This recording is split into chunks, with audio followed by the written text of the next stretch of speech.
திருமணத்தை மீறிய உறவிற்கு இடையூறாக இருந்த 1.5 வயது பெண் குழந்தையை கொலை செய்துவிட்டு ஜார்க்கண்டில் இருந்து நாமக்கல் மாவட்டத்தில் வந்து பதுங்கியிருந்த இளம் பெண் கைது செய்யப்பட்டார்.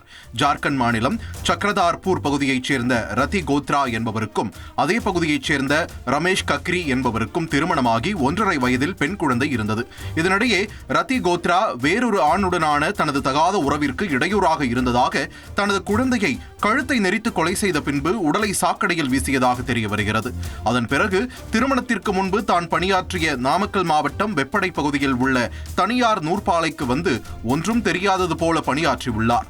இதுகுறித்த வழக்கில் அவரை தேடி வந்த ஜார்க்கண்ட் மாநில போலீசார் நாமக்கல் மாவட்ட போலீசாரின் உதவியோடு ரதி கோத்ராவை கைது செய்து ஜார்க்கண்ட் அழைத்துச் சென்றனர்.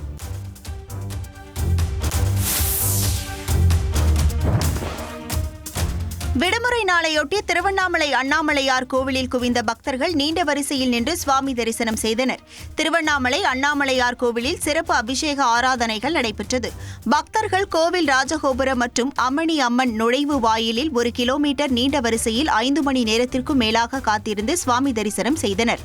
வழக்கமாக விடுமுறை தினங்களில் உள்ளூர் மற்றும் வெளியூர் பக்தர்கள் அதிக அளவில் வருகை புரிந்து வரும் நிலையில் வெளிமாநில பக்தர்களும் சுவாமி தரிசனம் செய்தனர். தந்தி டிவியை உங்கள் கேபிள் டிவி ஆபரேட்டரிடம் இலவசமாக கேட்டு பெறுங்கள்.